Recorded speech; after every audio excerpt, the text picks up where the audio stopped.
Hello, welcome everyone. Welcome back to our daily Zohar study. Starting a new portion. How blessed are we to be part of this? And I feel incredibly blessed to get to start yet another portion. We started this daily Zohar study back in 2023, in October of 2023, which the whole process of starting it was very miraculous, and the process of continuing it is even more miraculous.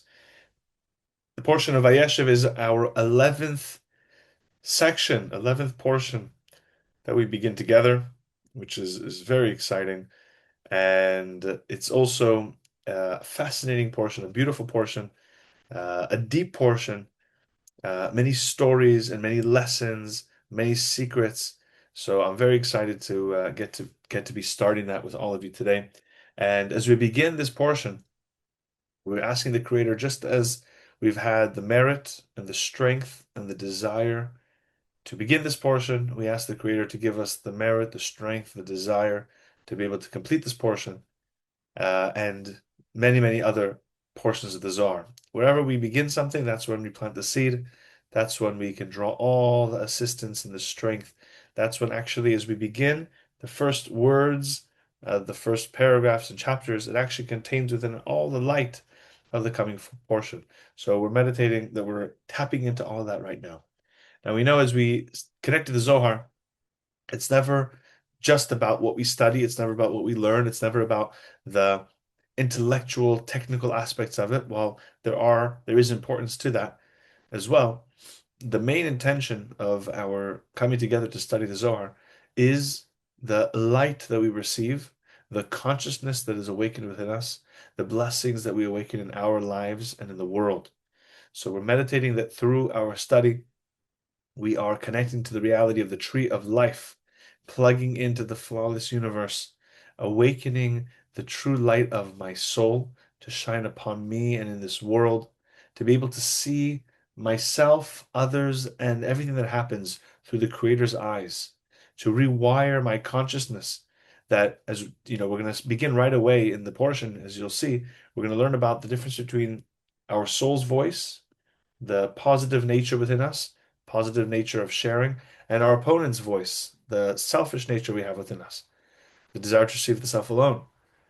And we want to meditate that we're able to strengthen the positive aspect of our soul to overcome all the illusion that our ego uh, gets us stuck in, all that polluted thoughts that we have, to align our consciousness with the light. So, with deep appreciation for our teachers, for the Rav and Karen, who have opened the way of this path for us. With deep appreciation for the Creator, with deep appreciation for the merit to live in such a blessed time, that this light is readily available for all, that we live in a time after Rabbi Shimon has revealed all these secrets. We're meditating that we're not just studying from the Zohar, but actually it's Rabbi Shimon who is teaching us, it's Rav Ashlag who is teaching us, it is the Creator directly who is awakening this consciousness for us. So we begin with the prayer of the Ari. In our group chat, we have a link with different translations. If you're more comfortable, you want to be able to really understand what this prayer means. And if your native tongue is the best way to do that, then go check out the link in our group chat with all the different versions and different. If anything's missing, let us know. We can translate it into other languages. But this is what helps set up our consciousness on a deeper level and open up our heart to receive not just the understandings of the Zohar, but the message that my soul needs today. ריבון העולמים ואדוני האדונים, אב הרחמים והסליחות מודים אנחנו לפניך אדוני אלוהינו ואלוהי אבותינו בקידה ובהשתחוויה שקרבתנו לתורתך ולעבודתך עבודת הקודש ונתת לנו חלק בסודות תורתך הקדושה. ואנו מחיינו שעשית עמנו חסד גדול כזה. לכן אנחנו מפליגים תחנוננו לפניך שתמחו ותסלח לכל חטאותינו ועוונותינו ואל יהיו עוונותינו מבדילים ממנו לבניך. וכן יהיו צופניך אדוני אלוהינו ואלוהינו שתכונן את לבבנו ליראתך ולאהבתך ותקשיב אוזניך לעילון האלה ותפתח לבבנו הערה בסודות תורתך ויהיה למדנו זה נחת רוח לפני כיסאך ותכף ניחוח ותאציל עלינו עומק כל נשמתנו בכל בחינתנו ושיתנצצו ניצוצות עבדיך הקדושים אשר עידם גילית דבריך על העולם וזכותם וזכות אבותם וזכות תורתם ותמימותם וקדושתם יעמוד לנו לבן כשביט ואומר לו זכותם תאר עינינו ומה שאנו לומדים כמאמר נעים זה מארות ישראל גל עיניו והביט נפלא בתורתך כי אדוני ייתן חוכמה מפיו דעת ותבונה ויהיו לרצונים מפיו הגן לפניך אדוני צורי וגואלי. So we're going to begin chapter 1 of Vayeshev. This entire portion has been sponsored and dedicated to the youth of the world. All children and teens, young adults who need help finding their path, need help finding their way. We want to meditate to send this light throughout this entire portion. In this portion, we read about Joseph on his path as a teenager. We begin the portion learning about the power of the soul and the ego. So we're meditating that we're sending this light to this next generation of children, teenagers, young adults, for them to always be on the path of their soul, always be connected to the light, and to help our world step into its next level of blessing, of positivity, of transformation. So chapter 1, and Jacob dwelt. We've gone through a lot of the story of Jacob, of course, all the way back in the portion of Toldot. Jacob's whole life has been a life of battle. Jacob was born fighting just to be born into this world. His twin brother Esau, one of the most negative people, literally was wrestling with him as he was trying to come into this world. Jacob spent his whole life fighting for light, fighting for his place. Jacob's nature was to be passive. He was called Yoshev Ohalim. He was passive. To just, let things happen, not be involved, not be complicated, just be simple. So Jacob had found himself in constant situations where he had to take charge, where he had to fight for anything he wanted, for anything the Creator wanted for him. The Creator put him in situations to always be in a state of battle. And after many, many years of this process, Jacob, finally, after being out of the land of Israel, away from his family for so long, he comes back. And this verse 1, it quotes the verse, the beginning of the portion, Vayeshev Yaakov be'eretz megurei aviv, be'eretz Canaan. Jacob finally settles. He finally dwelt, he finally sits, he finally lives in the land of his father's sojourning, his father's homeland, where his father lived. He finally comes back to live with Isaac. We know that Rebekah passed away already, but Jacob comes to live with Isaac in the land of Canaan, today, the land of Israel. The Kabbalists teach that after many years of Jacob fighting and battling, it says that he comes to a place where he can finally relax. And as we'll see, it doesn't turn out so good for him. Right? When we're looking for comfort, that's when comfort will run away from us. Right? Because as long as we're still living in this world, it means we still have work to do. So the Zohar begins, paragraph 1. Vayeshev Yaakov be'eretz Canaan. Rabbi Chia opens the discussion and says, whenever one of the sages of the Zohar open a discussion, when they open with a verse, it's not just that they're starting a conversation or revealing a lesson or a teaching. They are actually creating an opening within us. They are creating an opening in the universe. They are creating an opening within our hearts to receive a new level of consciousness. And he quotes a verse, Rabot ra'ot tzadik, umikulam yatzilenu Hashem. Quotes a verse in Psalm 34, verse 20. Though their misfortunes be many, God will save the righteous from them all. Translation changes the order of the verse a little bit, but either way, the righteous will go through many challenges, but the Creator will always protect them. The Creator will always save them. So, of course, we're speaking about Jacob, as Jacob, and the Zohar will explain the relevance of this verse in Psalms to Jacob and our story of Vayeshev in maybe 10 or 15 paragraphs from now. But we'll just start to explain. Jacob went through many challenges, many troubles, but he was protected by the Creator at all times because his consciousness was always there. His consciousness was always connected. Tachazeh, come and see. Now, whenever also the Zohar says, come and see, it's awakening us not just to learn again, learn a new lesson or, study a new point. The Zohar, different than the Talmud. In the Talmud, it uses the phrase ta shema, come and listen. In the Zohar, it always uses tachazeh, come and see. Listening, hearing about something is very different than seeing and experiencing it yourself. The Zohar takes us to the level where we get to experience these lessons and blessings and messages and light that we want to be connected to. It's on a higher level to experience the light. How many forces of judgment does a person have? So many judgments in our lives. From the moment the Creator set a person's soul into this world, surrounded by judgment, surrounded by negativity, surrounded by challenges. Because the moment a person's soul comes into the air of this world, the moment you and I came into this world, when we were born, why are there so many judgments and challenges in our lives? Why is life so difficult often? Because the moment you and I were born, the moment a soul comes into this world, our opponent, what's called in Hebrew the Yetzer Hara, the evil inclination, our ego, our selfishness, comes down into this world with us. As it says in the verse, Tichtiv, as we know, as it says in the verse, Lapeta chatat rovetz v'gomer. In Genesis, it says that sin crouches at the door. That at the opening, there is negativity, which means, and there are many ways to understand this, and we've spoken about this verse many times, but what at the door, when you enter your life, when you're born into this world, sin comes with you. We know the traditional understanding of sin is very far from what the Kabbalists understand, but just for the sake of our understanding now, your opponent, your ego, enters this world with you as you enter it.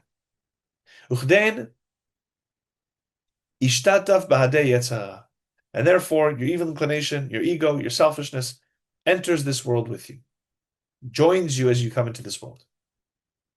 A lot of us like to think that babies, when we came into this world, we are, little balls of light, and that's true. There is a beautiful soul within you and I, and every baby that comes into this world. But the Zohar teaches that in order to survive, we are actually pure desire to receive. A baby is hungry. You don't feed the baby in 30 seconds, the baby will scream at the top of their lungs. A baby has any discomfort, they scream. A baby's tired, they scream. It's pure desire. That's survival.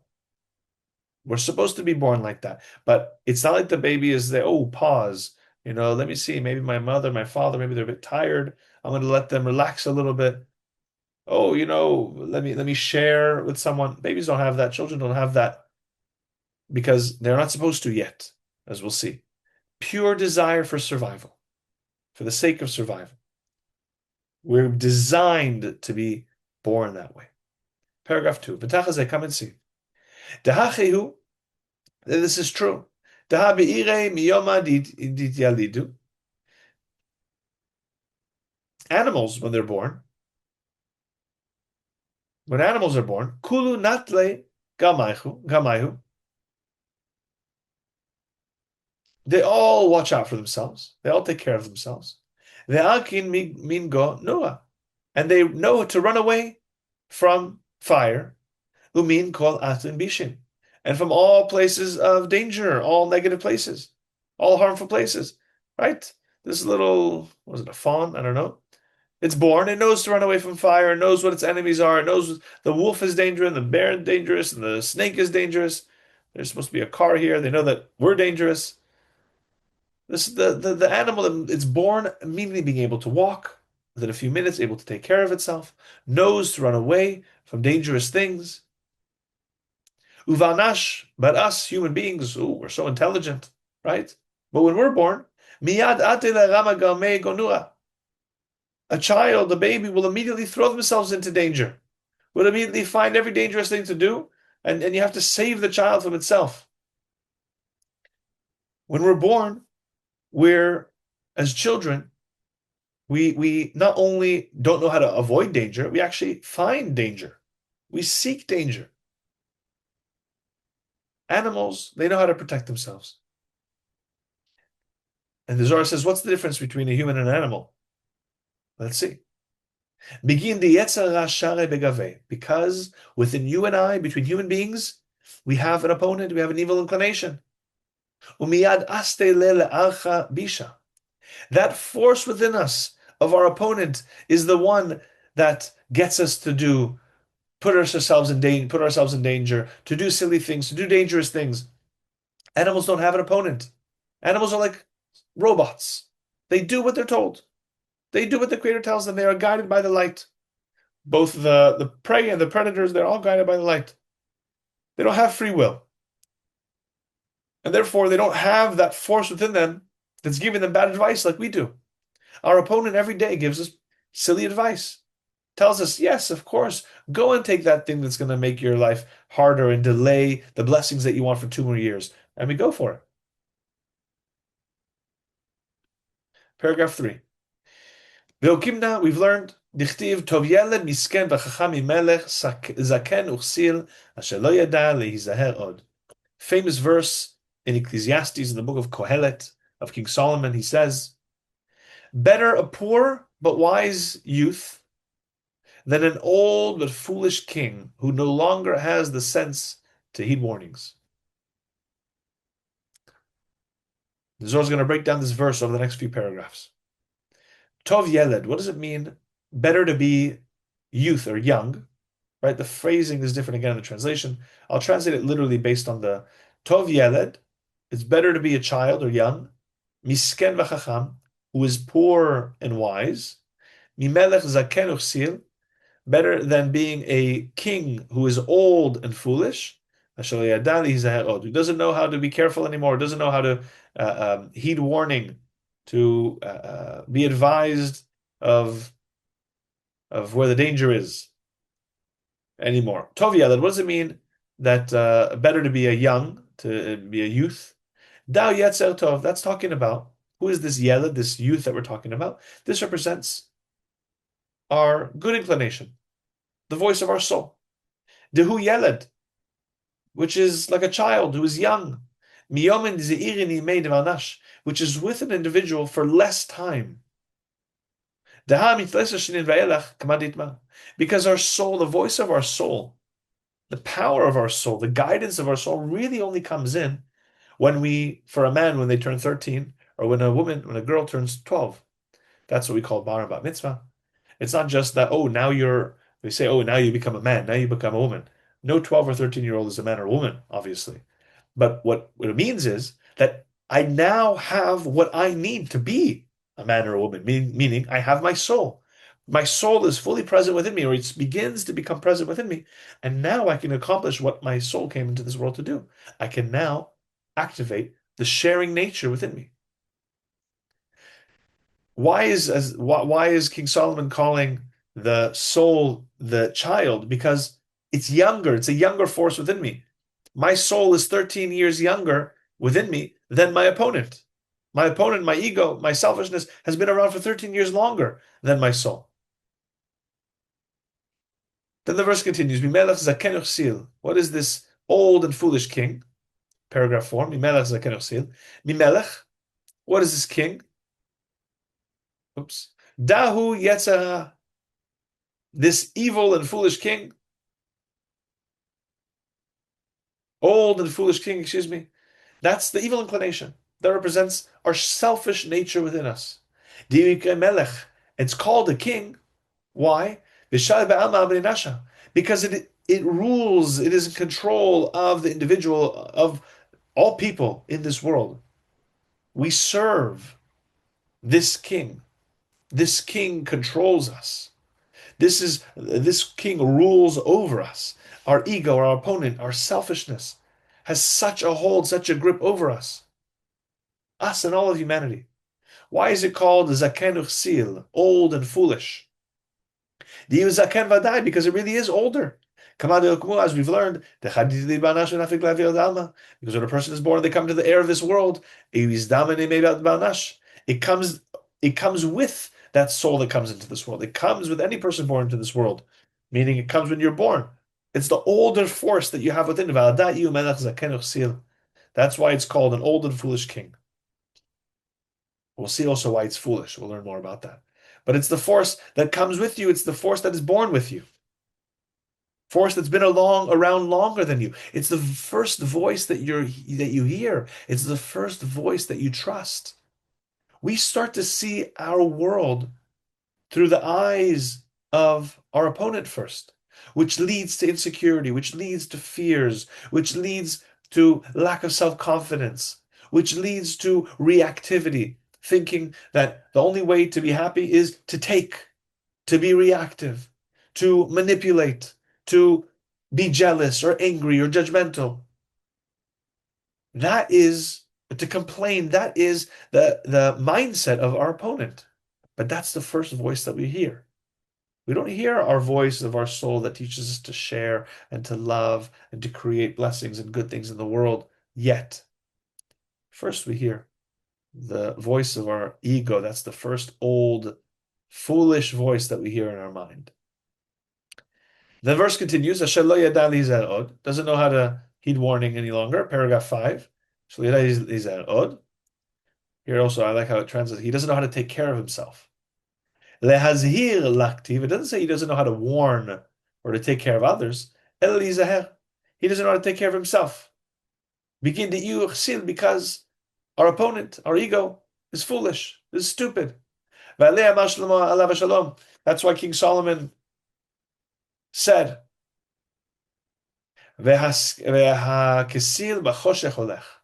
the foolish one walks in darkness. It says, the wise have their eyes in their head. That the foolish people, they walk in the darkness.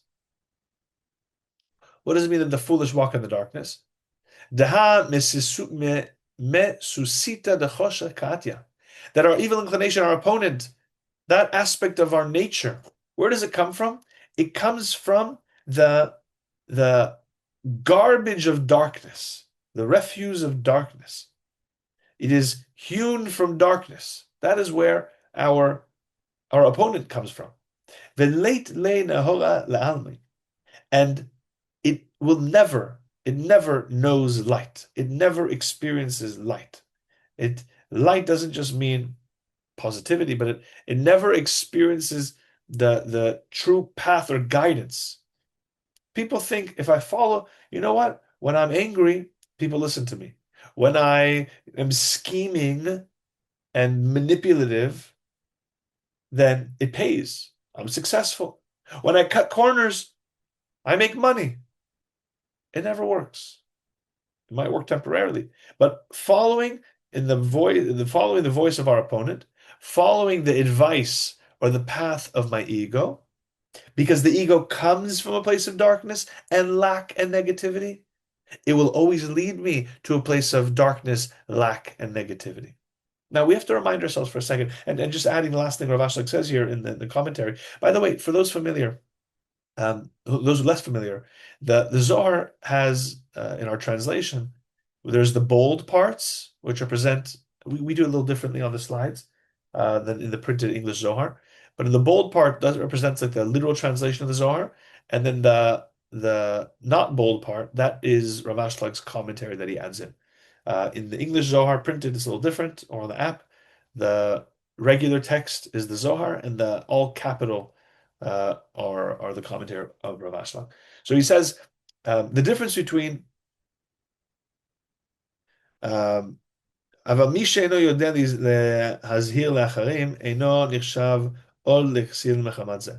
So we say the opponent is foolish not because he doesn't know how to warn people of negativity, but doesn't know how to protect himself. You're not foolish if you can't save other people, but you're foolish if you can't save yourself, right? So that's where the even the opponent gets himself in trouble and darkness. and especially us who listen to it.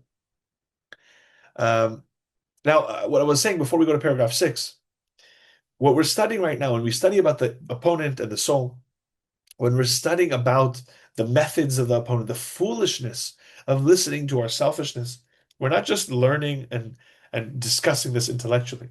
The Zohar is giving us the power to see the silliness of our ego, to, to realize, to recognize that it doesn't pay to be selfish. It's more than just a night, another class where we learn about the ego, another message, another lesson, another analogy for, oh, the ego is foolish. Okay, great, got it. No, this is more than just an intellectual understanding. When the Zohar discusses something, it goes to the depths of our soul and uncovers that consciousness within me. Everything we study from the Zohar, anything we study in life, already exists within us. What the Zohar does is it uncovers it so we can actually live by what we're studying. So we have the same consciousness that Rabbi Shimon had. We're receiving from his consciousness. As he overcame his opponent, we know that the opponent wanted to quit his job. So Satan went to the Creator and says, look, I can't do my job here. Rabbi Shimon is making my tactics so obvious to everyone. Everyone sees that when they are reactive, then life gets bad. when they're reactive, it doesn't actually pay. The opponent tells the Creator, I can't fool people anymore. They've seen through my all of my tricks and all of my games. So the opponent tells the Creator, either I quit or Rabbi Shimon leaves. This is a story in the Zohar. Either Rabbi Shimon leaves this world or I leave this world. And the Creator said, look, the world still has to do tikkun. So Rabbi Shimon, I think you have to check out. Rabbi Shimon said, I'll leave physically, but I'll leave a tool where everyone can access the same level of consciousness that I had. That's the Zohar. So that's when we're learning about the opponent. That's what we're connecting to. And now, paragraph 6, Rabbi Shimon actually reveals the secrets here. Rabbi Shimon says, Tachaze, come and see. K'tiv tov yaled misken v'chacham. It says in the verse in Ecclesiastes that we've been studying, it's better to be poor but wise youth, a poor but wise youth. What does that mean? Man yeled misken. What is this poor child or poor youth? How kumu avitma? We've explained and we've said, diyu yetzer tov. As we've just mentioned, it's the positive inclination, the soul, the voice of our soul. Aval tov yeled. However, when it says that it's better to be a young child, what is tov yeled? Better to be young child. It says in the verse, Na haiti gam zakanti. In Psalm 37, verse 25, it says, I have been young and I am now old. We say this at the end of the Birkat Hamazon. The Zohar says, who are we talking about here? I was young and now I am old. Vidahu na'ar. Here we're speaking about this phrase called na'ar. Na'ar means young or a lad, a lackey, a young person, teenager, or whatever it is. Di'yu yeled, which is young, yeled misken, this young poor person. We're going to see soon, we're talking about the angel Matat. We'll learn about that soon. Rav Shimon's commentary will reveal that to us in the next sections of the Zohar. The late lemigal meklum, that this young poor child, this yeled misken, this young poor child has nothing of its own. Now, what are we talking about? That is nothing of its own. And why is this the soul, the voice of our soul, called the young poor child? And why is it called young? That it has nothing of its own. Begin to eat le chadatu desihara, because it has the constant begin to eat le chadatu desihara the mitchad shetadir, because it has the constant renewal of the moon. Again, we'll learn what that means soon. V'tadir iu yaled misken, and therefore it is always considered a young, a poor young person. Kamad Amaran, as it says, as we've learned. V'chacham, what does it mean that he is wise? Begin de chochma sharia bei. When it says that is wise, a wise child, because it is one that has wisdom within. So, okay, so let's go into the commentary Rav Ashlag explains. Rav Ashlag begins by telling us, and we're going to hopefully manage to finish this before our time runs out. We're talking about the two stages, the two states of the Nukva, of the Malchut. There is the first state and the second state. The first state represents when Malchut is in control. Okay, now for some reference, the Nukva represents the spiritual feminine aspect, the lower feminine aspect, that is united with Zerampin. Zerampin is her mate. And depending on interactions between Zerampin and Malchut, that determines the blessings that go down into the realm of the angels and all of our reality, the lower worlds of the world of creation, formation, and action. All of our world receives everything from this level of Nukva, which receives from Zerampin. So this is what the Zohar here is talking about. How does light and blessings flow down into our world? So in a state when the Nukva is in control, that's called the first state. She is in control. She is as big as Zerampin, right? So for those familiar with the analogy of the sun and the moon and the fourth day of creation, it represents being the moon created equal in size to the sun, which means the moon receives directly, not through Zerampin, but independently. She is as big as Zerampin. The moon is as big as the sun in the fourth day of creation, which means the light of Chokhmah, the light of wisdom, illuminates within her. However, we know when the light of Chokhmah shines, but it is not clothed with the light of Chasadim, the light of mercy, when there is wisdom without mercy, when there is information without kindness, the light cannot shine. So while in this state, while Nukva is bigger and independent, it's still in a state of darkness. Okay, we spoke a lot about this at the end of last portion, but this is the basic understanding.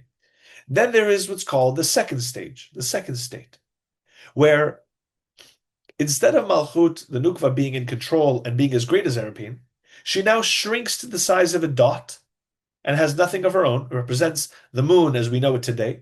The moon is 400 times, approximately, I think, I don't know, 400 times smaller or so than the sun. Maybe more, I don't know. But it has no light of her own, and she now only illuminates through her unification with Zerampin. The Malchut, the feminine aspect, only receives when she is unified with Zerampin. But at that stage, while the light of the Nukva herself is less, it is the awakening of the light of mercy. Finally, the light of mercy shines, and therefore you have the combination of the light of mercy and light of wisdom. And those lights together, the light can actually shine. Okay, so while the Nukva is in a lower state, more light is revealed because she's united with Zerampin. Okay, uh, so now this is where Rav Ashlag starts to explain. Now we understand these two stages. When we're speaking about this na'ar, this young person in the verse in Psalms, whenever it talks about the word na'ar, this young person, we're talking about the angel Matat. We don't say the name of this angel because it is too powerful. We just call it Matat or Memtet. It is the angel that controls all the other angels. It is one of the most powerful, maybe the most powerful angel that governs all the other ones. So when this angel Matat, which again is in charge of all the other angels, receives from phase one, from this first stage. Oh, excuse me. So now the Zohar is going to explain what happens when this angel receives, depending on different stages. That depends what kind of light we receive in this world. So when it receives from the second state, that's why it calls him Na'ar Haiti. It says that I have been young. When Metat, this angel, receives from the Nukva, from the Malchut, in a state that he is young, it means that in that state, it's when the Nukva is small, it's renewed, it's dependent, it's not independent, it's not like in control and big as Zerampin. It's in that state that that it's the revelation of the light of mercy, light of chasadim. And that's why he's called young. That's why he's called a child. That's why he's also called poor, because she has nothing of her own. She only has what she receives from Zerampin. And she's just a little dot. And that's why we read that this child has nothing of his own, is poor, because it represents the angel Metat receiving in this second state of the Malchut. Then the verse continues, Gam Zakanti. What does it mean that now I am old? That represents when the Metat receives in the second state, where the Nukva is in control of herself. She's as big as Zerampin. And while she is bigger or more independent, there is still a state of darkness. And that's why it says that she's the same size as Zerampin, and that's when the light of chokhmah, light of wisdom, shines within her. That's why it says gam zakanti, I've become old, because with age comes wisdom. So this verse is speaking about the different states of how the angel Matat receives its light, depending on the different stages of the nukva. Now, what does it mean that it's called a nar, that young and old? It has to do. We said that it has to do with the the moon. It's like the moon that I don't remember the exact phrase that it used. It's like the renewal of the moon that is constantly renewed, right? We know the moon goes through different phases, right? Tonight is actually we're going to begin the new moon, right? So today is the end of this lunar cycle, and we're starting the next 48 hours are going to be the new moon of Pisces, final new moon of the astrological year. So why is Metat, this great angel, called young always? Why isn't he called old? Because he's always in the state of renewal. Because he always receives, because these two phases, these two stages of the nukva constantly change. And he represents the state of the when he's receiving mostly in the second state where the light can actually be revealed, while he is smaller, but he's receiving the light of mercy. And that renewal, that state of mercy that's always being revealed, is the renewal within it, which is light, which allows light to reveal. In the state of being old, the state of being old is in the first state where, again, more wisdom, but like think about it this way. When you have so much wisdom that you know everything, you're old, you can't learn anything new, right? You can't teach an old dog new tricks. So when you're in a state of the first state where I'm great, I'm big, I have everything, I am everything, you're actually in a state of darkness. When you're able to be in the second state, where you're able to shrink yourself as a vessel, right? Not shrink your vessel, but lower yourself to be able to receive. When you're able to now focus more on your kindness, on your love, then you can actually receive everything, right? So when you're full of wisdom, you're empty. When you know it all, you're empty. But when you're full of kindness, when you're full of love, that's how the light shines. And that's the state that the Metat, the angel, goes through, going between these different states based on our consciousness. So there's obviously much more. We're going to have to stop here because we're out of time, but we're going to continue tomorrow with paragraph 7. I want to thank all of you for joining us. And if you're joining us for the first time, I'm so happy that you're joining us. Let other people know. I know that it was a few deep sections, but hopefully you also managed to receive some of the messages that the Zohar gave us. And we're going to continue exploring and understanding this concept, this force of the opponent within us. The more we understand about our opponent, the more we reveal the tactics of the opponent, the less power the opponent has over us. The more we expose our selfishness and the way that our selfishness operates and works, the less that selfishness can control us and rule over us. So tomorrow we'll continue with paragraph 7. Thank you all for joining. Lots of love. Take all this energy into the day. And we're coming to the new moon tonight. So for those, by the way, every month, those who want to support the work that we do, we have a link that you can donate to continue to help this class keep going. So we'll also post that link as well. Lots of love, everyone. Have an amazing day. Thank you for joining, and see you tomorrow.